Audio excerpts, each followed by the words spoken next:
Hello! You may have, probably didn't, but you might have noticed that it's been a little while since I've put anything up, and there's a few reasons for that, but one of which is after the sort of last big project I did, which was the wardrobe, I have bought lots of new tools, and now there's basically no room in the workshop. So I figured what I'd do is I'd sort of walk you around how the workshop is at the minute, and then sort of talk you through the process I've been going through to design basically a completely new workshop that allows me to actually use it functionally to build things. What am I doing with my hand? Also, since that last video, or you may have seen in the last video, this table saw bench setup table thing I've got, it broke, the wheel came off and fell over, and I haven't actually fixed that yet, so that's why the table saw is at this angle, because I can't move it without it falling over, but there's no space to move it because I have lots of stuff everywhere, so I can't actually fix it in a minute. I've designed a new one, a new table saw bench. I've designed a new mitre saw station because I now have a mitre saw, which I'll show you in a second. I figured what I'd do is show you how the workshop is at the minute, which would actually be quite nice for me just to sort of remember how it was before I tore it all down, and then talk you through the plans. And also, I bought this sanding disc and belt sander thing off Marketplace, quite cheap, and now it's sat on my outfeed table because there's nowhere else for it to sit. So what I'm going to do is I'm going to put that on wheels in today's video, and that's going to be sort of the start of this workshop. Renovation, change, deconstruction, reconstruction, whatever it is. Let's just get into walking around the workshop. Right, let's start from the big garage door end and look back down into the workshop. So this is how it is. Obviously you'll have seen lots of it in different shots. But this is where I had the table saw and outfeed table set up. And because I didn't have a mitre saw, which I now do, you'll have seen that I had to continually twist this in order to put the crosscut sled on it. And then I could make my sort of cuts to length using the table saw and a stop block. Whoa, something's happening. It's all vibrating. Okay, well, while I was waiting for the plane to pass, I tried to move the table saw back into position. And there you go, the wheel fell off again. So that's good.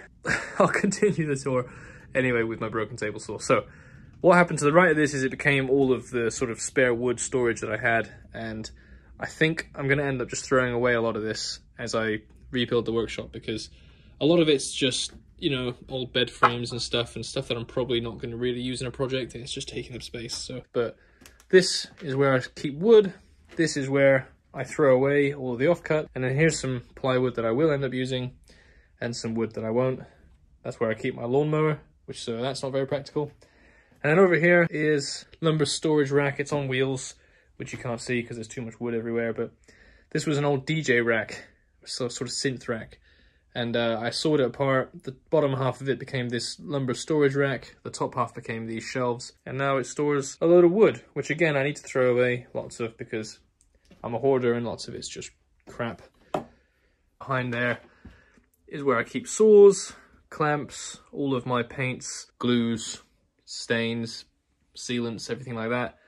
And then you've got all the tools in these sort of cubby holes. Basically, I don't know if you can tell this yet, everything is just a jumbled together mess that I put together really quick because I needed to just crack on and build things, and I just needed storage. And I didn't really think it through, and now I'm in this position where none of it really works for what I need it to do. So this is all going to come down and be replaced, but we'll talk about that in a little bit. Up here I keep non-workshop things. You can see there's some footballs, and then some other tool storage, dovetail jig, things I've never used. We'll come around then. So this is where the planer currently lives. I did a video on that, which I'll put here. I probably put it over there. I'm such a troll. Anyway, and then behind it I have a sort of foldable workbench and some clamps that should really be hung up there, but I get lazy when I put them away. And then here's one of the new tools I'm talking about, and it's a pretty big one. I got this off the Marketplace. It is a SIP 14-inch bandsaw, came with a nice little base, and yeah, it's a properly good tool, but it's massive. And as you can see, there's now not a lot of walking room between these two things. So it needs a new home and probably a new base with some storage on it. So that's going to be a whole project, but I think it's going to live where the drill press is currently and my old bandsaw, so that's going to go away. And these chest of drawers here that store all my sort of, you know, safety equipment, things for the drill press. Yeah, see, like, I don't even know what that is. Some gloves, a tool belt. There's safety goggles, air compressor bits, more stuff down there. This, as you can see, is not a purpose-built facility. The drill press hangs off the edge of it. So that's going to all get replaced as well. So back at the planer thicknesser, if I come to the right, this is the outfeed table that you'll have seen in pretty much every video that I've made.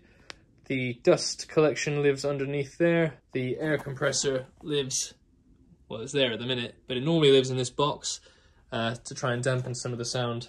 Unfortunately, this has to go. It's a bit too clunky. It doesn't do what I need it to do, basically, and it just takes up a lot of space. So it's going to be one of the first casualties of the new workshop build. And then if we carry on over, we've got the French cleat wall, which obviously I did a video building, and you know, that's great.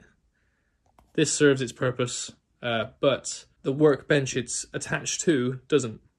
It's too thin, it's too lightweight, you can't actually do any work on it. So that's gonna go and be replaced by a mitre station that basically takes up this whole wall. But again, I'll talk through that in a second. Underneath I store odds and sods, and it's all not very neat.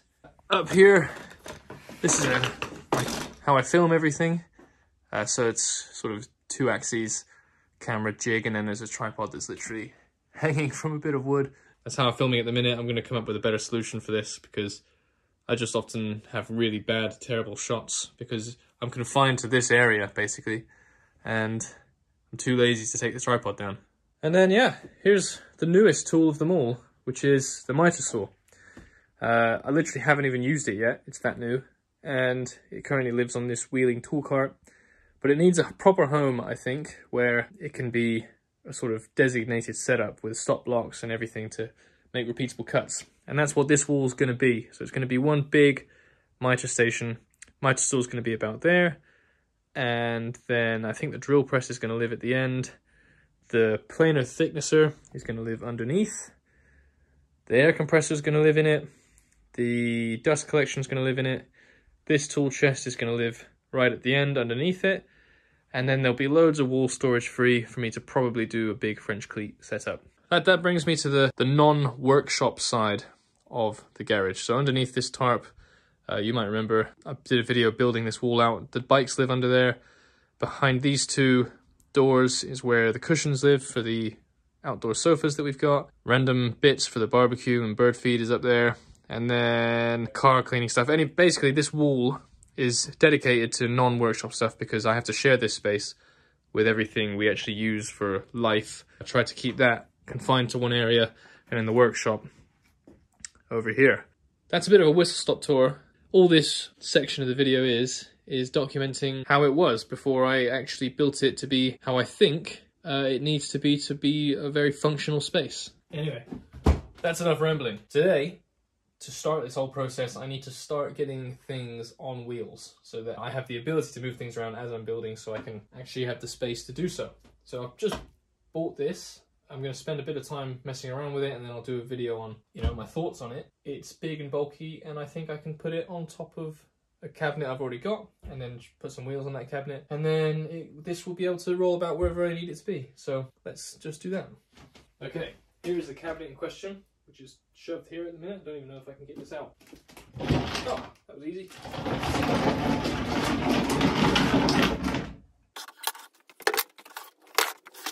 Right, now if I remember correctly, one of the biggest problems this little cabinet has, I think it wraps pretty badly. It does indeed. So I think my solution to that is going to be to put a backing board on it.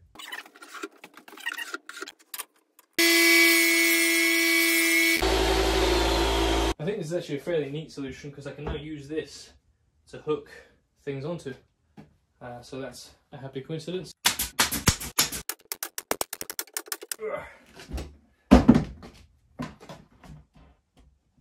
Well, it doesn't rack anymore. That's just it moving on the uneven ground. 4. I've zeroed out my calipers. These bolts with the thread are 5.81 mil, so I'm going to go ahead and use a 5 mil bit.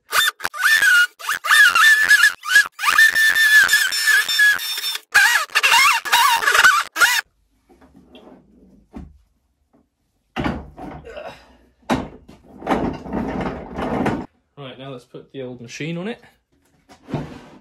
I want it to be close to the edge so that I can undo this and have it go down. Good. The previous owner has mounted this plate such that the alignment holes don't actually line up with where the things are. I think it's a simple case of flipping this over and then it will all work. Okay, the plate is off. It's pretty dusty in there. Okay, I've also realised instead of battling with trying to get a pencil inside, I can just put the plate down and align it with my measurements, and then I can draw on where I need to drill through. I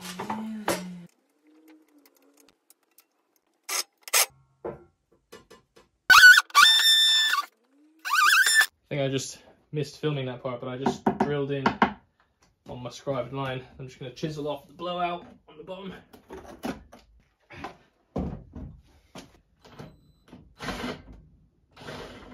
Okay.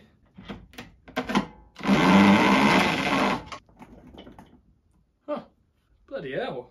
I don't know about you, but I did not think that was going to line up.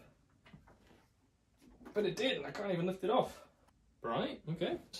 Right.